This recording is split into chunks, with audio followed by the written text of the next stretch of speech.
오늘 설교를 좀 직설적인 질문부터 하겠습니다. 여러분들에게 긴장하시고 들으십시오. 그리고 답하십시오. 예수님 믿으십니까? 어떻게 믿으세요? 야, 어떻게 그렇게 쉽게 믿으세요? 다시 한번 묻습니다. 예수님 믿으십니까? 예. 어떤 분은 예수님 믿으십니까? 그러면 예, 교회 다닙니다 하시는 분들이 있어요. 근데 교회 다니는 것과 예수님 믿는 것은 다릅니다. 교회는 다니는데 예수님 안 믿고 교회 다니는 수도 있어요. 그래서 예수님 믿으십니까? 여러분들이 아멘 한다는 것은 이건 대단한 겁니다. 그래서 제가 말씀드렸던 대로 여러분들이 가지고 있는 이 모든 이 박스라고 제가 말씀드렸죠. 어제 우리 가치관의 박스, 사고의 박스라고 이렇게 볼 수 있는데, 이 모든 박스를 다 내려놓고 소위 말해서 나의 지정의와 모든 것을, 인간적인 모든 것을 다 내려놓고 전지전능하신 하나님, 그 하나님을 하나님으로 인정하며 그분의 인간을 향한 구원의 역사, 바로 그 십자가를 통한, 예수님 십자가를 통한 그 역사를 내가 믿겠습니다 하는 그 고백이거든요. 그러니까 예수를 믿는다는 거 여러분 정말 쉽지 않습니다. 어떤 목사님이 이런 간증을 하신 걸 제가 들었어요. 이분 친구분의 아버님이 예수님을 안 믿으세요. 그런데 나이가 많으시고 이제 코마 상태 가운데 며칠 동안 계셨습니다. 가족들이 다 모여가지고 그 아버님에게 아버님 예수님 믿으세요 하는데 끝까지 안 믿으세요. 그래서 이 친구분이 이제 자기 친구 목사를 부른 거예요. 불러가지고 아버님이 지금 마지막에까지 지금 예수님을 안 믿고 저렇게 돌아가시면 안 된다. 어떻게 와서 네가 와가지고 좀 하나님을 좀 소개하고 예수님을 좀 소개해달라 라고 이제 부탁을 한 겁니다. 그래서 그 소식을 듣고 달려갔습니다. 이 목사님이 달려가서 이제 원래 아시는 아버님이니까, 그래서 코마 상태로 계시는 분한테, 여러분 사람이 코마 상태에 있더라도 다 의식이 없다 하더라도 귀는 살아있다 그러거든요. 귀가 마지막까지 가지고 있는 감각이라 그러거든요. 그래서 그분 귀에 대고 이렇게 말씀드렸어요. 가족들이 쫙 이렇게 있는데 그분 귀에 대고 이렇게 말씀드렸습니다. 아버님, 이제 마지막 기회인 것 같습니다. 아버님, 예수님을 내가 믿습니다라고 고백만 하면 아버님은 지금 천국 갈 수 있습니다. 아버님, 예수님을 아버님의 구세주로 영접하시기 바랍니다. 절 따라 보십시오. 이제 혼자서 얘기하는 거예요. 아버님 귀가 열렸다고 생각하고, 예수님을 나의 구세주로 영접합니다. 아멘. 아버님, 자 이제 아버님이 아멘 하셨으면 아버님 움직일 수 있는 뭐 하나라도 좀 움직여 보십시오. 꼼짝을 안 하시는 거예요. 아버님, 한 번 더 말씀드릴게요. 아버님, 지금이라도 예수님 영접하면 아버님 천국 가실 수 있습니다. 그래서 뭐 하나라도 한번 움직여 보세요, 아버님. 그러니까 몇 번을 막 그러니까 이분이요, 여기 코마 상태로 계시는 분이 갑자기 그리고 돌아가셨대. 그 주위에 있는 가족들이 깜짝 놀란 거예요. 뭐라고 막 말씀하셨는데, 뭐라고 말씀하셨다고. 그래가지고 바로 옆에 있었던 그 목사님에게 그 친구가 묻는 겁니다. 아니, 우리 아버님 뭐라고 말씀하셨나? 돌아가시기 전에 뭐라고 말씀하셨나? 뭐라고 말씀하셨어? 그렇게 물으니까 이 친구 목사가 아무 말씀 안 하셨어. 아무 말씀 안 하셨어. 그래? 정말이야? 그래, 아무 말씀 안 하셨어. 그렇게 돌아가신 거예요. 근데 이 목사님이 차를 타고 오면서 깨달은 게 있대요. 예수 믿는 게 이렇게 힘들구나. 예수 믿는 게 죽기보다 힘들구나. 근데 그 아버님이 돌아가신 그 말씀을 자기가 분명히 들었답니다. 그렇게 하신 말씀을 들었대. 뭐라고 말씀하셨냐면, 내가 지금 예수 믿으면 조상 볼 면목 없어. 내가 예수 믿으면 조상 볼 면목 없어. 그렇게 하고 돌아가신 거예요. 예수 믿는 게 죽기보다 힘든 거예요, 진짜. 제가 테니스를 좋아해서 테니스를 계속 치고 있는데, 테니스 코트에 제가 여기 있을 때입니다. 캘리포니아에 있을 때 제가 그 베델 한인교회 근처에 테니스 코트에 왔다 갔다 계속 했습니다. 토요일 아침에. 그래서 그때 제가 어떤 어르신네를 만났어요. 한 그때 70 먹은 어르신네를 만났는데 그분에게 제가 물었습니다. 테니스 같이 몇 분 한 치니까 이제 그분이 테니스 잘 치세요. 연세가 70 되신 분이신데 아주 운동을 잘 하시고. 그래서 어르신네 예수님 믿으십니까? 그러니까 내 마누라가 권사예요. 오, 그러세요. 아유, 교회 잘 나가시겠네요. 오, 교회 나가지. 그래요. 근데 교회 나가는데 나중에 알고 보니까 주차장 교인만 20년 하신 거예요. 주차장 교인. 혹시 주차장 교인 아세요, 여러분? 예, 주차장에 가서 자기 안에 드랍해놓고 자기는 주위에 파크 돌아다니다가 1시간 후에 안에 픽업하러 오시는 드랍 앤 픽업 주차장 교인. 그것만 20년 하신 거예요. 미국 오셔가지고. 그래서 제가 아니 어르신네 어떻게 아내가 권사님이신데 교회를 안 나가십니까? 그러니까 나한테 예수 얘기하지 마. 내가 3대째 가정이야. 3대째 기독교 가정이에요. 한국에서 3대째 그 연세의 기독교 가정이라면 초창기 예수님 믿으신 분들이에요. 그 부모님들, 이 조상들이. 와, 그러신 분이군요. 근데 왜 교회 안 나가세요? 나한테 예수 얘기하지 말라니까? 내 친구들이 다 목사야. 근데 나 교회 안 다녀. 나한테 예수 얘기하지 마. 제가 그때 그 당시에 막 가슴에 전도사 시절에 가슴에 불이 막 붙어 있을 때 만날 때마다 예수님 얘기했습니다. 어르신 예수님 믿으셔야 됩니다. 예수님 믿으셔야 됩니다. 그러니까요 그 다음 주부터 이 테니스 코트에 안 오시더라고요. 그때 제가 깨달았어요. 야, 예수 믿는 게 이렇게 힘들구나. 예수 믿는 게 정말 힘들구나. 정말 죽기보다 힘들고, 이렇게 테니스를 그렇게 좋아하는 테니스마저도 안 칠 정도로 예수 믿으라는 말 듣기 싫을 정도로 그렇게 피할 정도로 예수 믿는 게 힘들구나. 여러분이 아침에 제가 여러분들에게 예수님 믿으십니까? 할 때 여러분 믿습니다라고 고백한 건 이거는 정말 하나님의 은혜인 줄로 믿습니다. 이건 하나님의 은혜예요. 하나님의 은혜 외에는 이건 해석할 수가 없습니다. 오늘 이 말씀은요, 바울과 실라가 전도 여행 중에 빌립보에서 전도하다가 귀신 들린 한 용한 점쟁이를 고쳐줍니다. 그때 이 용한 점쟁이의 주인이 바울과 실라를 비즈니스 방해죄로 고발을 합니다.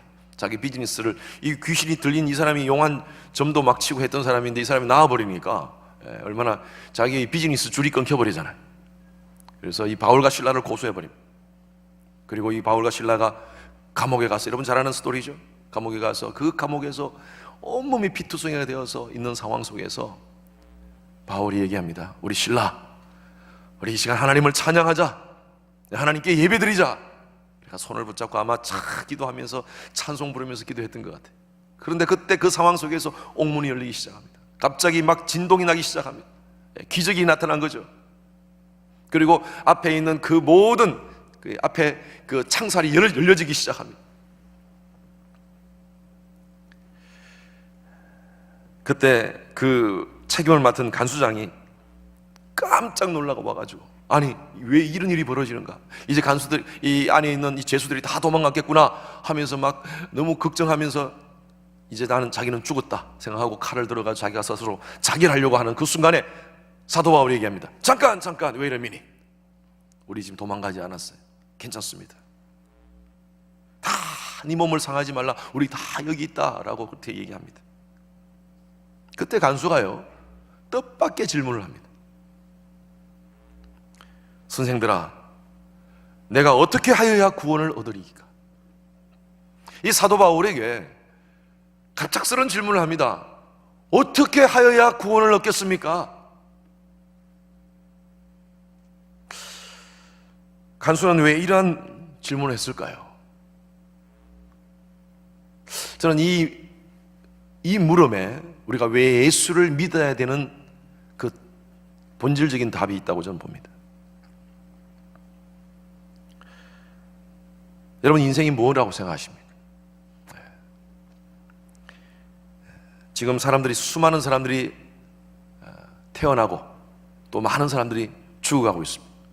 아마 지난밤에도 이 오늘 하루를 살기 위해서 몸부림치다가 돌아가신 분들도 있을 거예요. 수많은 사람이 죽고 살고 태어나고 죽고 태어나고, 지금 이런 상황 속에서 이게 인생인데, 우리도 태어났잖아요. 이제 언젠가는 우리도 죽음을 향하여 가고 있습니다. 인생이 뭘까요? 인생이 뭘까요? 그냥 이렇게 태어나서 죽는 것으로 끝나는 건가? 그래서 이 인생에 대한 여러 가지 많은 고민을 하면서 시도 만들어지고 노래도 만들어지지 않습니까? 최희준 씨 여러분 아세요? 최희준 씨. 최희준 씨는 노래 가운데 나그네 인생은, 여러분 기억나세요? 그 노래? 예. 제가 한번 불러볼까요? 아침에 강단에서 좀 부르기 좀 그렇지만 설교하고 연결되는 거니까, 약간 이렇게 입을 약간 옆으로 올려야 돼. 이렇게. 인생은 나그네 길. 인생은 나그네 길. 어디로서 왔다가 어디로 가는지 모르겠다. 정처 없이 그냥 떠나가는 인생이다. 그렇게 가다가 그냥 끝나면 끝나는 건가요? 여러분, 어제도 제가 잠깐 말씀드렸다시피 우리의 죽음은 실제입니다. 실제. 내 주위에 어떤 분이 돌아가셨듯이, 우리 주위에 어떤 분이 돌아가셨듯이, 여러분, 이 죽음이라는 것은요, 어떤 관념적인 것도 아니고요, 다른 사람의 얘기도 아니고요, 바로 나의 삶의 실제적인 문제입니다.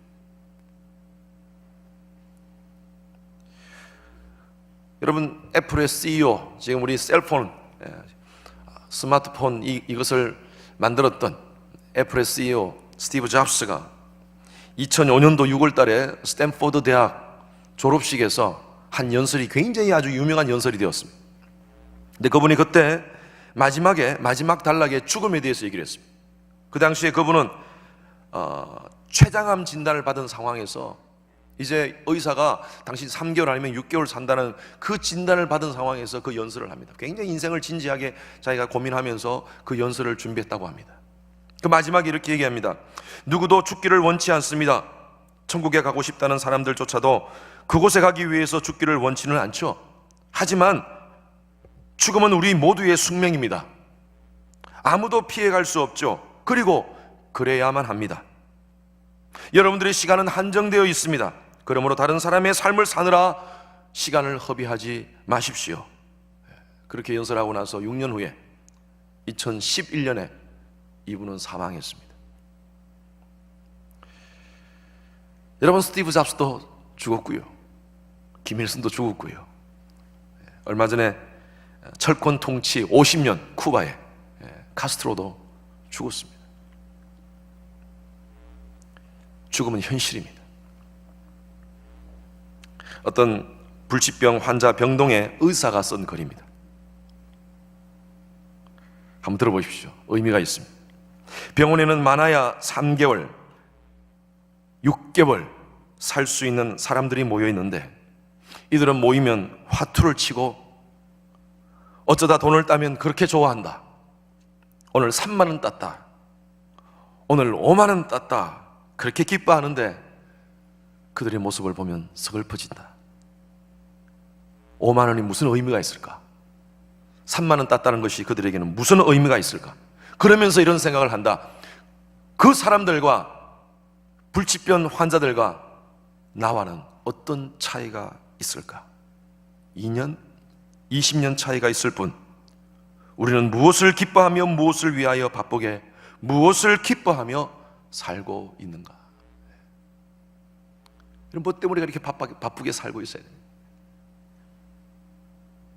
60년, 70년, 80년 산다고 하지만 사실 시한부 환자들 몇 개월 사시는 그분들과 우리의 차이가 뭔가요? 정말 짧은 시간 살다가 죽는 것으로 끝나는 거예요. 죽음으로 끝나는 건가요?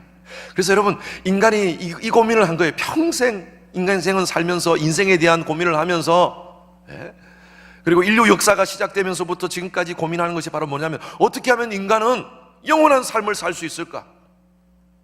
어떻게 하면 신의 은총을 입을 수 있을까? 이 고민 때문에 수많은 종교가 생긴 겁니다. 수많은 종교가 생긴 거예요. 죽는 것으로 끝나는 건가요? 여러분, 성경은 분명히 이런 말씀하고 있습니다. 히브리서 9장 27절 말씀 한번 보십시오. 준비되어 있습니다. 히브리서 9장 27절 말씀 다 같이 시작. 한 번 죽는 것은 사람에게 정하신 것이요 그 후에는 심판이 있으리니. 한 번 죽는 것으로 끝나지 않는다고 말씀하고 있습니다.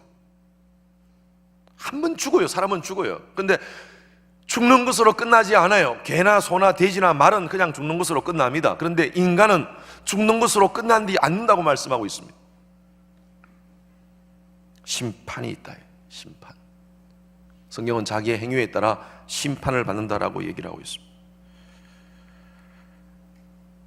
여러분, 그래서 인간에게는요, 하나님은 인간에게만, 어제 제가 말씀드렸던 대로 보이는 세계의 가장 높은 차원에 있는 인간, 이 인간에게만 하나님께서 스피릿을 주셨어요.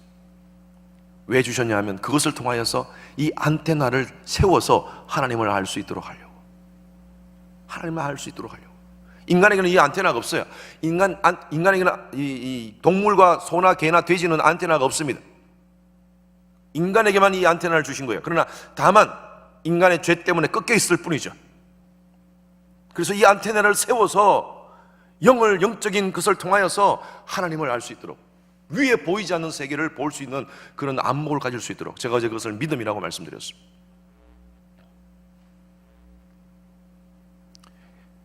개에게는, 소나 말, 동물에게는 종교성이 없습니다. 유튜브에 보면, 제가 이 설교를 언제 한번 하니까 우리 성모님 가운데 한 분이, 목사님 유튜브에 보면요 개가 기도하는 거 나와요 목사님, 그러더라고요. 혹시 보셨어요 여러분? 유튜브에 개 기도하는 거 나옵니다. 주인이 자 우리 밥 먹자 하면서 개 3마리를 딱 앉혀놓고 밥 먹자 하니까 개가 이렇게 기도해요. 그래서 주인이 다 기도 다 끝나고 나면 아멘 하면 이래가지고 이제 밥 먹어요. 여러분, 정말 개가 기도하는 걸까요? 아니요. 개는요 훈련받아서 그렇게 하는 거예요. 기도하자라는 그 단어가 딱 나오면 자동적으로 딱 이렇게 되는 거예요. 아멘 하면 그 다음에 이제 밥 먹는 거예요. 개에게는 영혼이 없습니다. 짐승에게는 영혼이 없습니다. 하나님은 인간을 만드시고 그 속에 생명을 불어넣어서 종교적인 그런 본능을 인간에게 불러넣으셨다는 거예요. 그래서 우리의 영혼의 본질이면 우리의 몸은 사실 껍데기입니다. 껍데기. 우리의 몸, 우리가 아무리 아침에도 여러분 우리 자매님들 일찍 일어나셔서 막 메이크업하고 좀 하셨죠. 그렇게 깨끗하게 또 이쁘게 우리가 살아야 되지만, 그러나 이것은 껍데기예요. 껍데기 아무리 지장해봤자 언젠가는 이 껍데기는 다 소멸되게 돼 있어요. 얼마나 많은 사람들이 이 껍데기 지장하는데 얼마나 많은 시간과 정력과 모든 것들을 낭비하고 있는지 몰라요. 여러분, 우리 마켓에 가면, 이 몰에 가면, 백화점 아주 좋은 몰이 있잖아요. 좋은 백화점에 가면 마네킹이 있습니다. 근데 그 마네킹을 부러워하는 사람이 있습니까? 그 마네킹이 입은 옷, 아주 좋은 옷, 어떤 거는 $1,000불짜리 옷 탁 입고 있어요. $1,000불짜리 옷을 입은 마네킹을 부러워합니까 혹시 여러분? 아니잖아요. 마네킹은 죽었는데요. 생명이 죽었는데요. 마네킹이 $10,000불짜리 옷을 입으면 뭐합니까? 우리 마네킹 부러워할 이유가 없어요. 생명이 없는데요. 좋은 옷만 입고 있으면 뭐합니까? 똑같은 거예요. 똑같은 거예요. 아무리 좋은 옷을 입고 많은 물질을 소유하고 쾌락을 누리고 산다 하더라도 영혼이 편하지 않으면요, 영적으로 살지 않으면요, 인간은 얼마나 공허한지 몰라요. 파스칼이 이런 얘기했습니다. 인간 내면에는 하나님으로만 채울 수 있는 공간이 있다. 여러분, 우리 속에는 다른 것으로 채울 수 없어요. 물질로도, 어떤 명예로도, 어떤 권력으로도, 어떤 육체적인 어떤 만족으로도 채울 수 없는 그런 공간이 있다는 거예요. 록펠러 아시죠? 록펠러.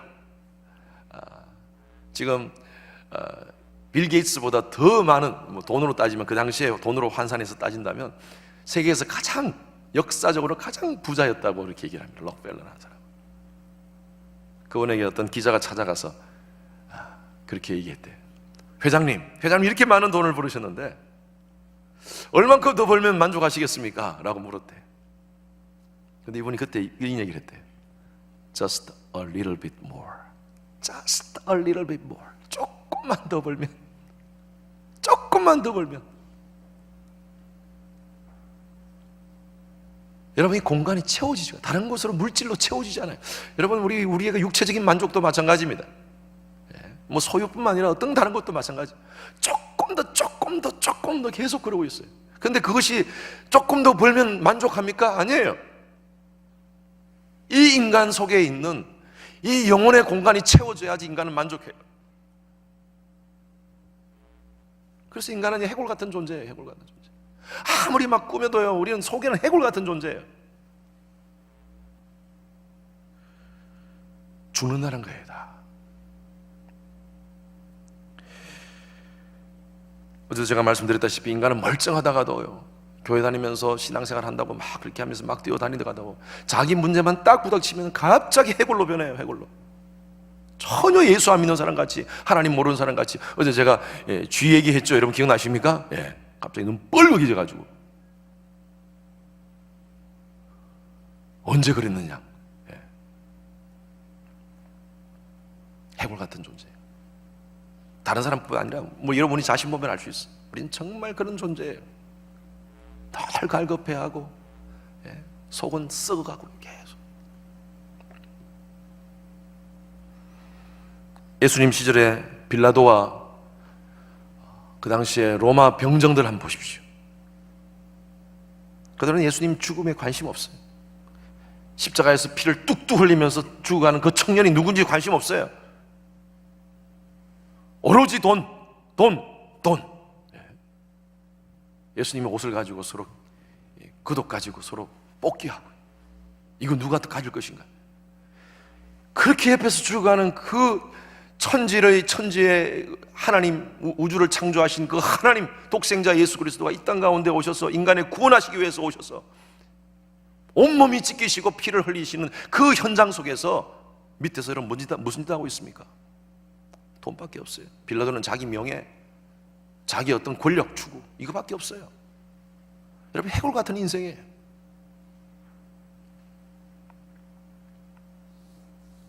우리의 모습입니다. 우리의 모습. 신앙생활 하면서도 마찬가지. 예수님 하면서 말을 하지만 정말 신앙생활 하면서도 하루 종일 일주일 내도록 뛰어다니는 건 뭡니까? 조금 더.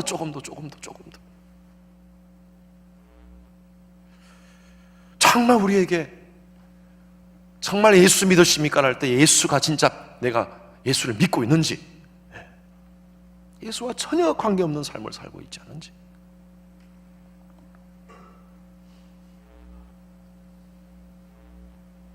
여러분, 해골 같은 인생에게 필요한 것은 바로 십자가입니다. 여러분, 십자가가 어디 세워진 줄 아십니까? 십자가가 어느 동산에 세워졌습니까? 여러분, 우리가 동산이라 그러잖아요. 여러분, 십자가가 어느 동산에 세워졌어요? 여러분 알고 있는 동산이 있잖아요. 무슨 동산이에요? 갈보리산. 우리 장로님 또 골고다 말씀하셨죠. 근데 갈보리라는 말은 성경에 없는 말입니다. 우리 갈보리 교회 많이 얘기하죠. 갈보리. 자, 잠깐 보십시오. 요한복음 19장 17절 말씀 다 같이 읽습니다. 시작.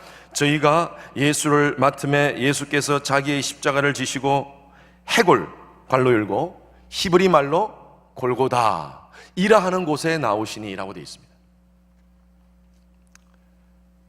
자, 예수님께서 십자가에서 돌아가실 때 그 십자가가 세워진 그 언덕이 이름이 나오는데, 그 언덕이 골고다라고 표현되어 있습니다. 다시 띄워주세요. 넘어가지 마시고. 골고다라고 표현되어 있습니다. 히브리 말로 골고다. 근데 그 골고다의 뜻이 뭐라고요? 앞에 해골이래요. 해골 위에 십자가가 세워졌다는 겁니다. 자, 그런데 우리가 보통 갈보리라고 얘기하는데 갈바리타라는 말이 이 라틴 말에서 나온 말인데, 킹 제임스 버전에서만, 영어 성경의 킹 제임스 버전에서만 이 갈보리라는 단어가 나옵니다. 영어 단어가 나오는데, 이것을 갈바리타, 이 해골이라는 말을 라틴 말로 번역한 것이 갈바리타입니다. 갈바리타. 근데 갈바리타를 영어로 이렇게 그냥 그대로 바꾼 게 바로 갈바리타를 갈보리로 바꾼 거예요.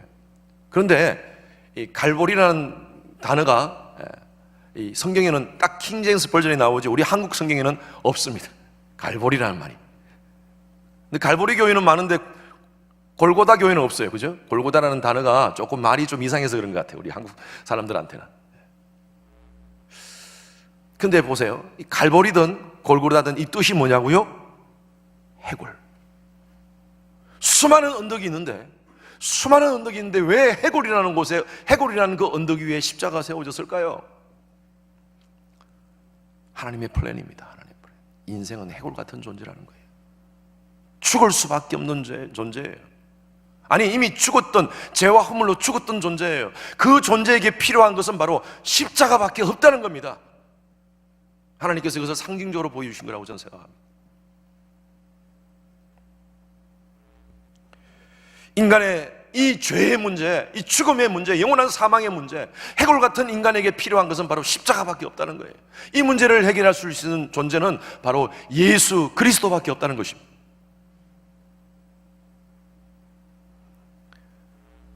여러분, 예수 그리스도를 어떤 분은요, 예수가 first name이고 그리스도가 last name으로 알고 아시는 분이 있어요. 우리 영어에 제 이름이 벤허입니다. 벤허. 영어로 벤허.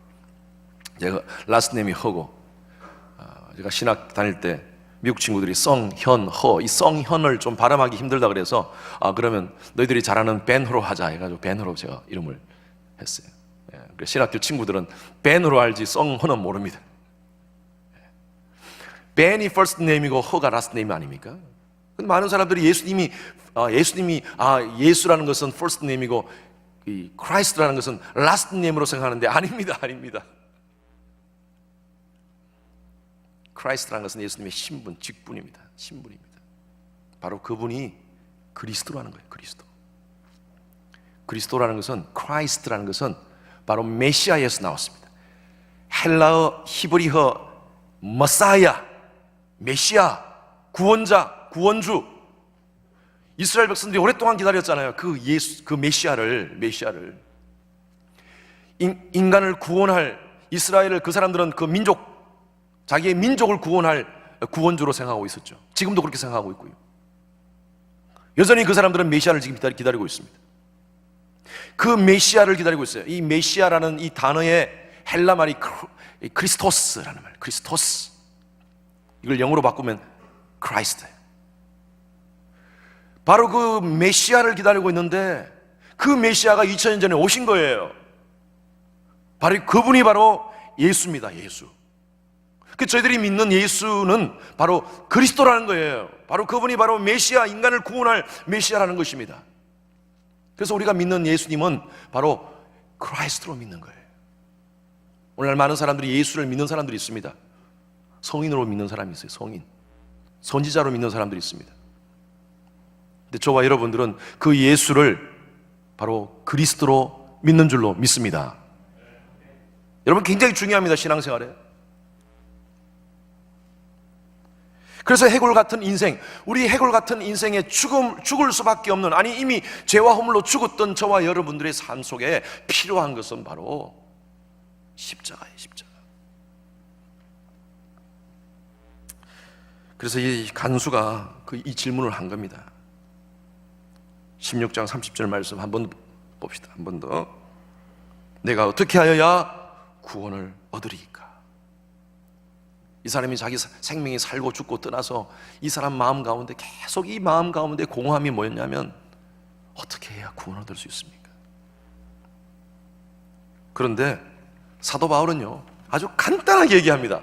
어떻게 하면 구원을 얻습니까? 인간은 어떻게 하면 살 수 있습니까? 영원히 살 수 있습니까? 이 문제에 대한 답을 간단하게 이야기합니다. 네가 열심히 착한 일을 해라. 네가 여롭게 살아라. 이런 얘기 하지 않고요, 31절 말씀에 다 같이 시작. 가로되 주 예수를 믿으라. 그리하면 너와 내 집이 구원을 얻으리라 하고. 주 예수를 믿으라. 예수 믿으면 돼요. 예수 믿으면 돼요. 너와 내 집이 구원을 얻는다. 인간은 모두가 죄인입니다. 한 사람도 예의 없이 다 죄인입니다. 모든 사람이 죄를 범하였음에 하나님의 영광에 이르지 못하더니. 목사님 무슨 소리 합니까? 내가 무슨 죄인입니까? 내가 무슨 사기를 쳤습니까? 살인을 했습니까? 간음을 했습니까? 왜 죄인이라 합니까? 성경에서 말씀하세요. 한 사람도 예외 없이 다 죄인이라고 얘기하고 있습니다. 죄인이기 때문에 인간은 도덕적인 행위로 구원받을 수가 없습니다. 로마서 1장 29절에 32절 말씀, 우리 긴 말씀이지만 우리 빨리 읽겠습니다. 29절부터 시작. 곧 모든 불의, 추악, 탐욕, 악의가 가득한 자요, 시기, 살인, 분쟁, 사기, 악독이 가득한 자요, 수근수근하는 자요, 비방하는 자요, 하나님의 미워하시는 자요, 능욕하는 자요, 교만한 자요, 자랑하는 자요, 악을 도모하는 자요, 부모를 거역하는 자요, 우매한 자요, 배악하는 자요, 무정한 자요, 무자비한 자라. 저희가 이 같은 일을 행하는 자는 사형에 해당한다고 하나님의 정하심을 알고도 자기들만 행할 뿐 아니라 또한 그 일을 행하는 자를 옳다 하느니라. 여러분, 이 앞에 말하는 이 불의, 추악부터 시작하는 여러 가지 많은 죄악들의 모습, 한 사람도 저와 여러분들이 여러분 저촉, 나는 여기에 저촉 안 된다는 사람이 없을 거예요. 다 저촉돼요. 우리의 본성은 여기 다 부닥치게 돼 있어요. 근데 문제는 인간은요, 이런 일을 행하는 자도, 이런 일을 행하는 사람은 죽는다라고 알면서도, 하나님께서 그렇게 말씀한 것을 알면서도 나도 그런 짓을 똑같이 행하고 다른 사람도 행하게 하는 것, 이게 인생의 모습이라는 거예요. 자, 이게 인생의 모습이라는 거예요.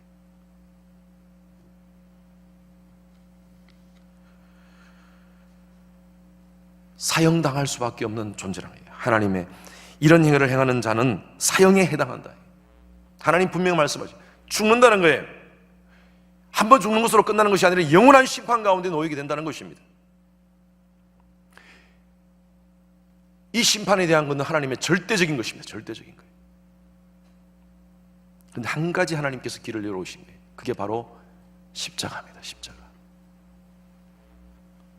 예수 믿는 것만이 유일한 구원의 길입니다.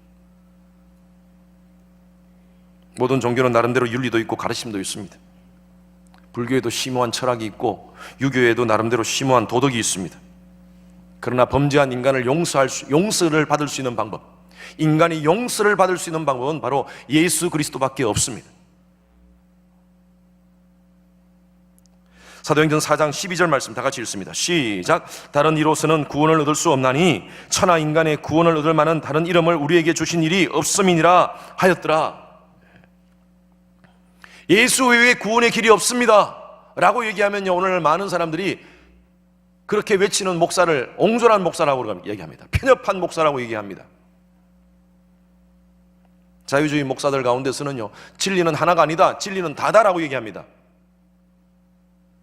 진리는 다다 그래요. 그래서 종교다원주의 혹시 여러분 들어보셨습니까? 종교다원주의, 모든 종교는 다 똑같다는 거예요. 기독교나 불교나 유교나 이슬람이나 다 가는 길은 하나다는 거예요.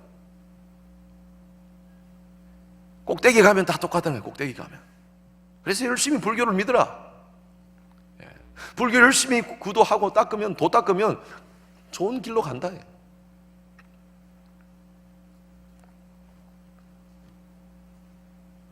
그렇게 얘기하는 사람을 오늘날 많은 사람들이 나이스한 목사라고 그래요. 나이스한 목사. 아, 참 관용하고 모든 종교에서 다 마음이 넓다 그러고 그렇게 얘기해요. 진리는 다가 아닙니다. 오직 하나입니다. 오직 하나입니다. 예수님께서 의심 많은 대표 선수 도마에게 예수님께서 이런 말씀하셨습니다. 요한복음 14장 6절 말씀, 너무나 잘 아는 말씀이죠. 여러분, 우리 크게 한번 읽어봅시다. 같이. 아침에 여러분 피곤하시지만 시작. 내가 곧 길이요 진리요 생명이니 나로 말미암지 않고는 아버지께로 올 자가 없느니라. 영어 성경에 보면 the라는 정관사가 다 들어가 있습니다. I'm the way, the truth, the life라고 되어 있어요. 오직 한 길이라는 거예요. 많은 길이 있지만, 여기 많은 엑스시 있지만 나갈 수 있는 길은 한 길밖에 없다는 거예요. 많은 사람들이 저거 쳐다보고 알고 있습니다. 예수, 저곳에 저 예수가 길이라 그러는데 하면서 쳐다보고는 있지만 달려가는 사람 없어요. 저 여러분들은 그 앞에 선잖아요. 얼마나 감사한지.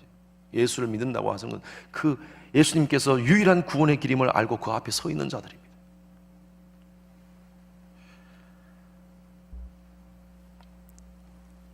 그래서 예수를 믿어야 돼요. 예수를 진짜 믿으셔야 돼요. 자, 여러분 다 알고 있는 말씀 드리는 거예요.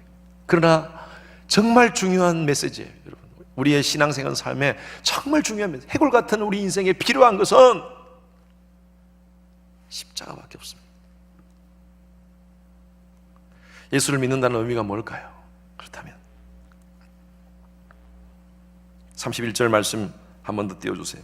주 예수를 믿으라. 그리하면 너와 네 집이 구원을 얻으리라 할 때 이 믿는다, 예수를 믿으라, 이 믿는다란 말이 뭘까요? 교회 와서 예배드리고 찬송하고 기도하고 헌금 내고 술 담배 안 하고 사는 것, 여기 이것이 예수 믿는 걸까요? 물론 그것은 믿음의 표현일 수는 있습니다. 그러나 믿는 자체가 아닙니다. 말씀드린 대로 예수를 믿지 않고도 교회생활 참 잘할 수 있습니다. 예수를 믿지 않고도 열심히 헌금생활 할 수 있습니다.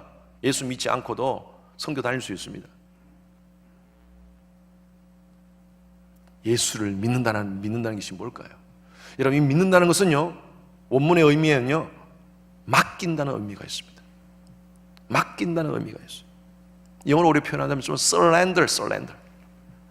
완전히 내 자신을 맡기는 거예요.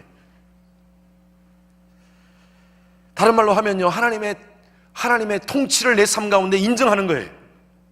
나의 삶의 주권은 내가 아니라 하나님이십니다라고 고백하며 살아가는 것이 바로 예수 믿는다는 겁니다.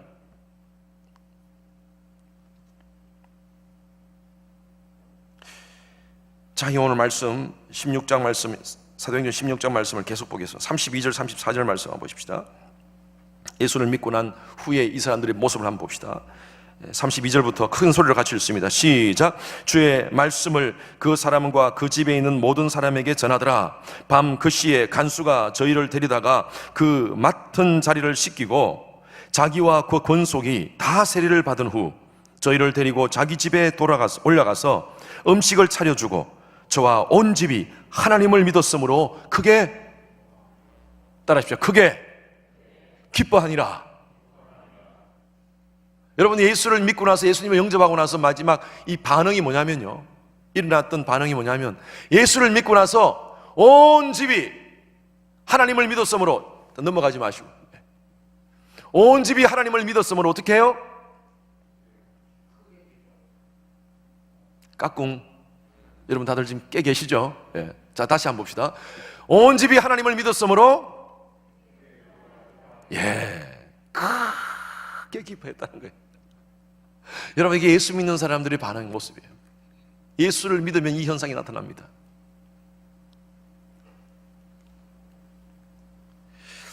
여러분, 예수 믿고 그냥 우거지상을 하면서 사시는 분들이 있어요. 예수 믿고 많이 드셔야 될 게 피자 많이 드십시오. 피자. 좀 피고 사셔야 돼. 피고.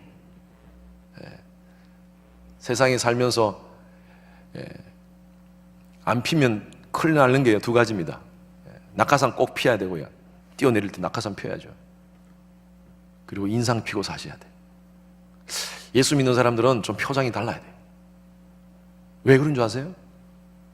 제가 어제 말씀드린 대로 우리 가운데 천국이 임했기 때문에. 예수를 믿는다는 것은 천국을 경험하는 거예요. 우리의 삶 가운데. 천국이라는 개념이요, 그래서 시간이 없어서 제가 말씀을 좀 못 드렸는데, 천국이라는 것은 이 단순히 우리가 죽어서만 가는 것이 천국이 아니라고 제가 말씀드렸어요. 우리 한국 사람의 머리의 개념 속에는요, 죽어서 가는 곳이 천국이라고 생각하고 있어요. 맞습니다. 죽어서 우리가 가는 곳도 천국입니다. 그런데 예수님께서 말씀하신 그 하나님 나라에 대한 개념, 마태, 마가, 누가, 요한 쭉 보면요, 예수님께서 하나님의 나라에 대해서 말씀하셨는데, 각 그 마태, 마가, 누가, 요한에 따라서 그 하나님의 나라에 대한 개념을 같은 것이지만 다르게 표현했습니다. 다른 관점에서 표현했어요. 특히 마태 같은 경우는요, 단어 자체를 다르게 썼습니다. 하나님의 나라라고 표현하지 않고 하늘나라라고 표현했습니다. 영어 성경으로, 영어에 보면 Kingdom of heaven이라고 표현했어요. kingdom of God이라고 표현하지 않고. 여러분 성경을 가만히 보면요, 마가, 누가, 요한은 kingdom of God이라고 표현했습니다. 하나님 나라에 대한 그 개념을. 그런데 마태만 kingdom of heaven이라고 표현했습니다. 그래서 heaven이라고 그러니까 우리 그 마태복음 5장에 천국에 대한 얘기가 나오잖아요. 팔복 얘기잖아요. 팔복. 그러니까 거기서 천국은 저희의 것임이요 이렇게 표현하니까 그 천국을 해석하면서 천, 하늘, 천, 나라, 국 이렇게 해석한 거예요. Kingdom of Heaven, 하늘, Kingdom, 나라. 근데 마태가 왜 그렇게 표현한 줄 아세요? 마태는 유대인입니다. 그리고 마태는 이 받는 사람, 수신자를 유대인을 생각했어요. 유대인들은 하나님이라는 이름을, God이라는 이름을 함부로 사용하지 않았습니다. 그래서 God이라는 단어를 직접 사용하지 않고 Heaven이라는 단어로 사용한 거예요.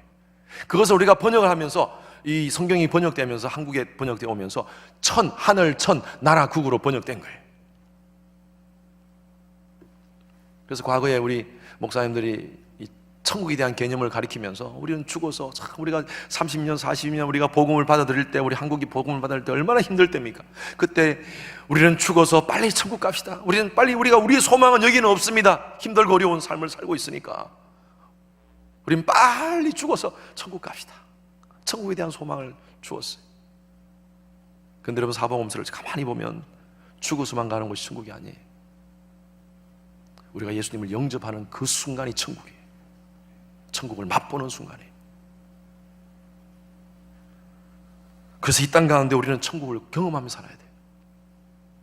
그래서 그 히브리 단어가, 헬라어 단어가 바실레이아 투 테우라는 그 단어가, 바실레아라는 단어가 이 국, 나라국이라는, 우리가 국이라는 번역으로 사용한 그 단어인데, 바실레아라는 이 나라가, 이 나라국이라는 이 단어가 단순히 어떤 공간을 얘기하는 것이 아닙니다. 바실레아라는 단어는 통치를 의미합니다. 통치. 그러니까 그래서 하나님의 나라라는 개념은 하나님이 통치가 임하는 곳을 의미합니다. 하나님의 통치가 임하는 곳. 예수님을 영접하면 하나님의 통치가 우리의 가운데 임한다는 거예요. 우리의 마음이 하나님 나라가 된다는 것입니다. 하나님의 통치가 임하는 곳이. 이게 바로 천국이에요. 그래서 여러분, 우리는 천국을 살고 죽어서 천국 가는 거예요. 예수를 영접하면 우리의 삶 가운데 힘들고 어려운 상황 속에서도 하나님은 나와 함께 하십니다. 이민의 삶 얼마나 빡빡합니까, 여러분? 정말 우리 교회 오스틴, 여기도 마찬가지겠지만 이민의 삶이 점점 나아진다고 늘 우리가 새로운 마음을 가지고 새해를 시작하는데, 또 한 해를 돌이켜보면 얼마나 힘들게 어렵게 산지 몰라요. 너무너무 목사님 힘들어요, 너무너무 힘들어요, 그렇게 하시는 성도들이 많습니다. 우리 교인들, 가정들을 한 사람 한 사람을 끌어안고 늘 기도하고, 하나님 어려움 당하지 않도록 하지만 왜 이렇게 어려운 일이 교인들한테도 당하는가요? 근데 참 신방하러, 위로하러, 어려운 가운데 있는 가정들을 신방하러, 위로하러 가면요, 어떨 때는 제가 위로받고 옵니다. 목사님, 괜찮아요. 괜찮아요. 하나님 계시는데요, 뭐. 이겨나갈 수 있습니다, 목사님. 목사님 걱정하지 마세요. 기도만 해주세요. 그냥 기도만 해주세요. 제가 위로하러 갔다가 제가 얼마나 은혜 받고 오는지 몰라요. 그런 성도들 만나요. 이미 하나님 그 마음 가운데 천국이 임한 자들이에요.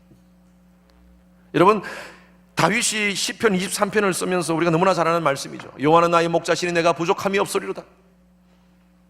내 잔을 높이 들리로다. 여러분, 다윗이 이거 시편 23편을 쓸 때에 왕궁에서 궁녀들과 함께 술을 한 잔 따르라. 술을 탁 따르고, 자, 다 같이 건배. 그러면서 여호와는 나의 목자시니 내가 부족함이 없으리로다. 그가 나를 푸른 초장에 누이시며 쉴만한 물가로 인도하시는도다. 여러분, 이렇게 하면서 그 시를 짓고 그렇게 고백했을까요?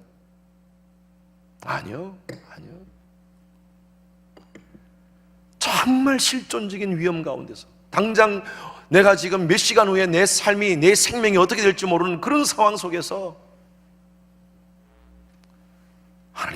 목자십니다. 내가 푸른 초장 가운데서도 나를 이끌어 주시지만 사망의 엄침한 골짜기 속에서도 하나님은 나와 함께 하시는 분이십니다. 나는 그 하나님을 믿습니다. 여러분, 이렇게 고백하면서 쓴 거예요. 그 마음 가운데 이미 천국이 임한 사람이 고백이에요.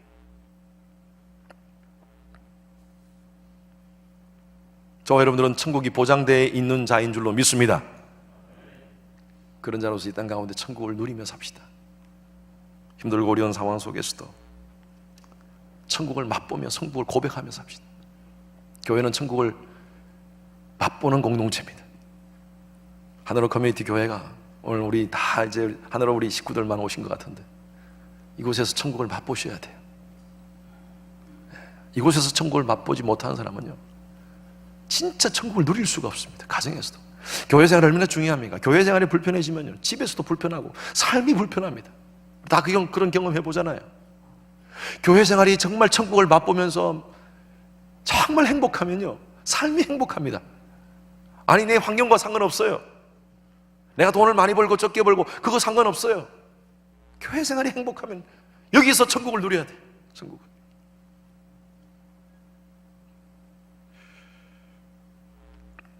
예수님께서 제자들을 데리고 가이사라 빌립보라는 곳에, 마태복음 16장이 배경이에요.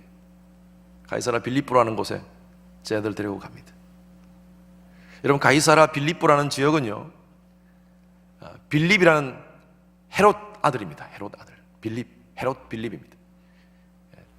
헤롯 왕의, 헤롯 대왕의 아들들이 그 당시에 이렇게 나라를 다스려서 통치하고 있던 시대였어요. 여전히 로마의 압제 가운데 있었던 이스라엘 백성들. 그 지역, 그 갈릴리 호수 그 북쪽에 있는 그 지역이 빌립이라는 분봉왕이 다스릴 때입니다. 자기가 그 지역을 통치할 때 로마 왕에게 잘 보이기 위해서 한 지역의 이름을 짓는데 어떻게 짓느냐 하면 그 당시에 로마 황제의 이름이 가이사입니다. 가이사. 그래서 가이사라는 이름과 자기 이름과 같이 합성해서 지은 이름이 바로 그 지역의 이름이에요. 가이사라 빌립보. 목적이 뭐냐면 이 지역은 로마 황제를 숭상하는 지역이다. 이걸 얘기하면서 그 황제한테 자기가 잘 보이기 위해서 그 지역을 그렇게 지은 거예요. 많은 성경학자들이 그곳에 황제 숭상하는 신전이 있었을 것이다 라고 얘기합니다. 그 당시에는 황제가 신이었거든요. 그 지역에서 예수님께서 와서 얘기합니다. 제자들에게 사람들이 나를 누구로 하느냐?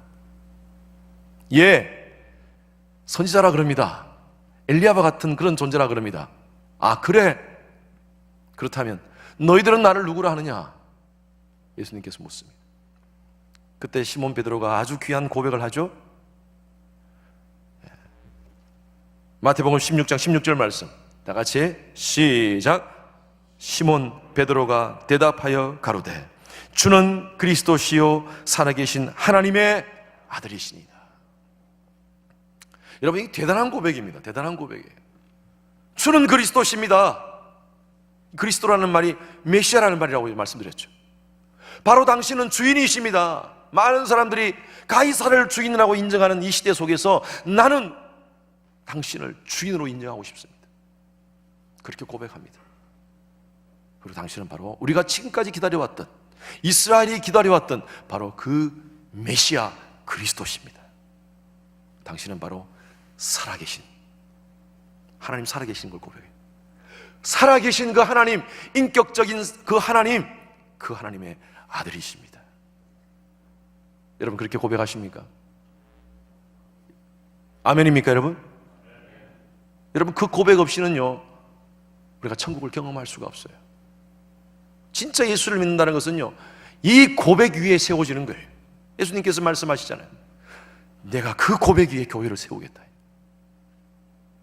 너의 그 반석 같은 고백 위에 교회를 세우겠다. 여러분, 교회 공동체도 마찬가지입니다. 우리 개인도 마찬가지지만 교회 공동체도 마찬가지예요. 이 고백이 없으면 교회가 아닙니다. 오늘 많은 사람들이 교회를 엄청나게, 건물을 멋지게 지으면 그게 교회로 착각하고 있습니다. 아닙니다. 교회 건물일 뿐입니다. 교회 큰 건물을 지어가지고 사람들이 모이는데 와가지고 전혀 그곳에 예수가 없어. 복음이 없어. 십자가가 없어. 여러분, 교회 아니에요. 정말 초라하고 작은 그런 건물일지라도 그곳에서 예수가 있고, 그곳에 복음이 있고, 그곳에 십자가가 있다면 그것은 교회입니다.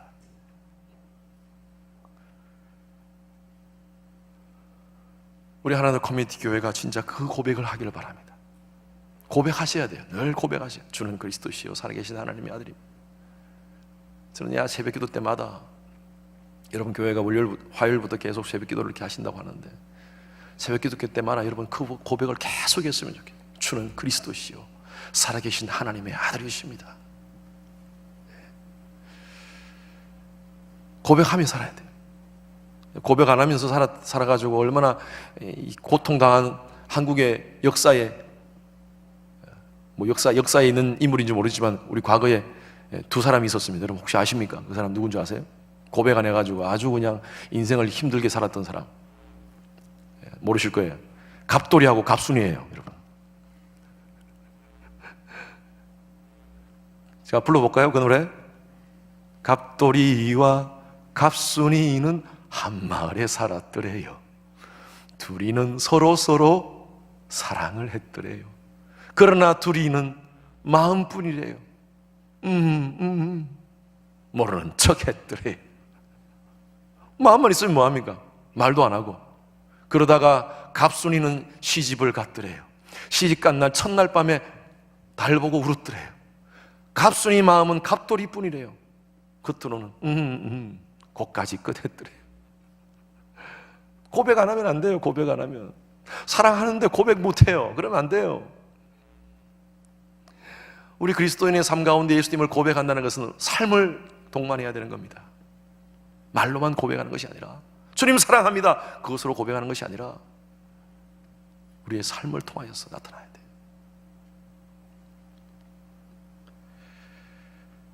여러분, 예수를 그리스도로 믿는 확실한 믿음이 있습니까? 그것의 바로메터는요, 여러분 자신에게 구원의 확신이 있느냐. 두 번째로는 여러분들이 항상 긍정적이고 적극적인 삶, 바로 천국을 누리며 삶을 살고 있느냐. 세 번째로는 아까 우리 그 예수를, 복음을 믿었던 사람들의 그 모습과 같이 기쁜 마음으로 밝게 살고 있느냐. 여러분, 이게 굉장히 중요해요. 여러분들이 스스로 하면, 여러분 이게 어떤 내가 예수를 믿는 것에 대한 바로메터입니다. 내가 확실히 있느냐, 내가 예수를 정말 내가 지금 죽어도 천국 갈 사는 확신을 가지고 살고 있느냐, 이 첫 번째고요. 두 번째로는요, 긍정적이고 적극적으로 삶을 살고 있는가. 세 번째로는 나의 표정이 밝으냐. 이것이 바로 여러분들이 진짜 예수를 믿는 바로메터입니다. 예수 없이 신앙생활 하지 마십시오. 예수 없이, 여러분 참 이 말이 이상한 말이지만, 신앙한다는 자체가 예수를 믿는다는 표현일 수 있지만, 많은 사람들이 신앙하면서 교회생활하면서 예수 없이 하는 사람들이 많아요. 교회 봉사도 마찬가지예요. 예수 없이 봉사하는 사람들이 있습니다. 여러분 삶도 마찬가지입니다. 예수 없이 비즈니스 하시는 분들이 있어요. 예수님께서 요한복음 21장에 보면 베드로가, 예수님을 따라다녔던 3년 동안 따라다녔던 베드로가 자기 고향으로 돌아가서 과거의 직업으로 돌아갑니다. 그리고 몇몇 사람들을 동원해가지고, 여러분 이 리더가 참 중요해요. 베드로가 그래도 리더 아닙니까? 근데 같은 제자들을 동원해가지고 우리 같이 고기 잡으러 가자. 밤새도록 고기 잡았어. 근데 그렇게 이 고기잡이의 달인들이 모여서 고기를 잡는데 밤새도록 고기 한 마리도 못 잡았어. 그때 예수님이 나타나지 않습니까? 베드로에게 묻습니다. 제자들에게 묻습니다. 너희가 고기가 있느냐? 너희가 고기가 있느냐? 요한복음 21장 5절 말씀 한번 보십시오. 다 같이 시작. 예수께서 이르시되 얘들아 너희에게 고기가 있느냐? 대답하되 뭐예요? 없나이다. 저는 이 말씀을 묵상하면서 굉장히 큰 은혜를 받았습니다. 너희 힘으로 그렇게 살고 있는데, 네가 가지고 있는 경험과 네가 가지고 있는 지식과 네가 가지고 있는 여러 가지 것들로 그렇게 바둥바둥거리면서 살고 있는데 고기가 있느냐? 여러분, 예수님이 없는 배였어요. 사명을 저버린 배였어요. 그곳에 고기가 없었습니다. 이들은 고백합니다. 없습니다, 주님. 없습니다. 그렇게 열심히 살려고 바동바동 그러면서 뛰어다녔지만 아무것도 없습니다. 여러분, 하나님 백성들은 하나님 말씀의 원리로 살아야지 복받습니다. 여러분, 아멘입니까? 말씀의 원리로 살아야지 복받아요. 이 땅 가운데 세상 사람들은요, 하나님 안 믿는 사람들은 let them go, 하나님 그냥 놔두세요. 이걸 우리가 신학적인 용어로 유기라 그러면 유기, 하나님 내버려 두세요. 그분들은 그렇게 살도록. 그러나 하나님의 백성들은요, 하나님이 간섭하십니다. 하나님 말씀대로 살도록. 하나님의 관심은요, 잘 먹고 잘 사는 것이 아닙니다. 하나님 말씀대로 순종하며 사는 삶이에요. 하나님 주신 사명 감당하며 사는 삶이에요. 하나님 없이 살아가는 하나님의 백성들의 삶에 하나님께서 예정한 삶인데 하나님 없이 살아가면요, 그 삶에 고기는 없습니다. 고기가 없어요. 어쩌면 오늘 아침에 하나님께서 우리에게 주시는 말씀일 수가 있어요. 질문하는 말씀일 수가 있어요. 너희들 나 없이 살아가는데 고기가 있느냐? 여러분, 솔직히 고백합시다. 없습니다. 없나이다. 없나이다. 여러분 따라하십시오. 없나이다. 여러분, 주님 앞에 늘 이 모습으로 나와야 돼요. 내 모습 이대로 나오십시오. 주님, 내가 주님이 필요합니다. 내 힘으로 살아갈 수가 없습니다. 하나님의 은혜밖에 없습니다. 바로 당신은 나의 구세주십니다. 그리스도십니다.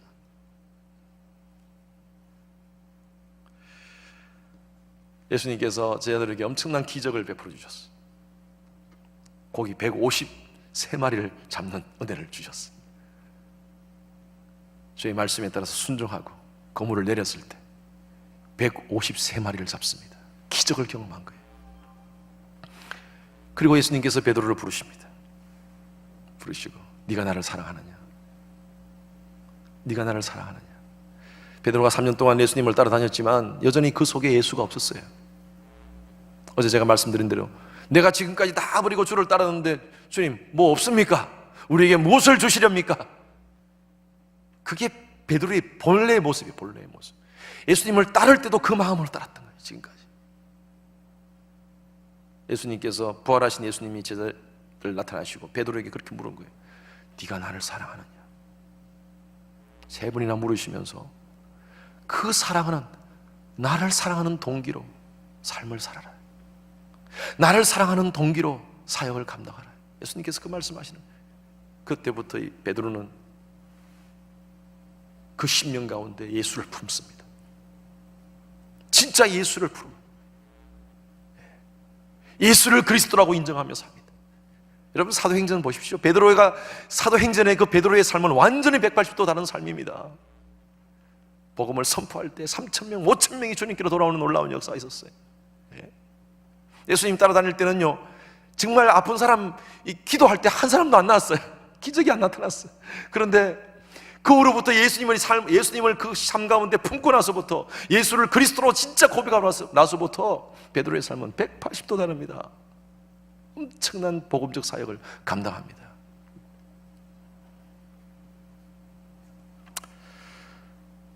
여러분, 이 아침에 말씀을 맺겠습니다. 진짜 예수를 믿으시기 바랍니다. 하나님 살아계십니다. 우리 시시하게 예수 믿지 맙시다. 정말 시시하게 예수 믿지 맙시다. 예수 믿는 흉내 내지 말고요, 예수 믿는 채 하지 말고요, 진짜 예수를 믿고 예수 믿음으로 말미암아 주시는 하나님의 능력을 경험하며 사시는 여러분 되시기를 주님 이름으로 축원합니다. 여러분 모두가 다 신앙 고백하셨겠지만 오늘 아침에 한번 여러분들 같이 함께 예수님 영접 기도를 한번 했으면 좋겠어요. 예수님 영접하신 분들도, 또 한 번도 이런 기도를 한 번도 안 하신 분들은 오늘 저의 이 기도를 따라서 예수님 영접하는 기도를 했으면 좋겠어요. 그래서 진짜 예수를 믿습니다. 예수를 내 삶 가운데 품기를 원합니다. 그냥 예수 믿는 흉내 내지 않고 그냥 어떤 겉으로만 아니라 정말 그 예수를 내 삶 가운데 영접하기를 원합니다. 그리고 예수와 함께 동행하게 하소서. 우리 한번 그런 기도를 했으면 좋겠어요. 우리 피아노 좀 치주시고요, 우리 다 같이 눈을 감으시기 바랍니다.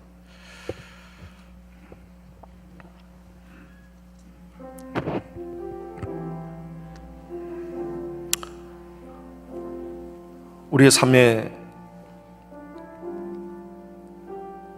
목적은 바로 예수님 닮은 삶입니다.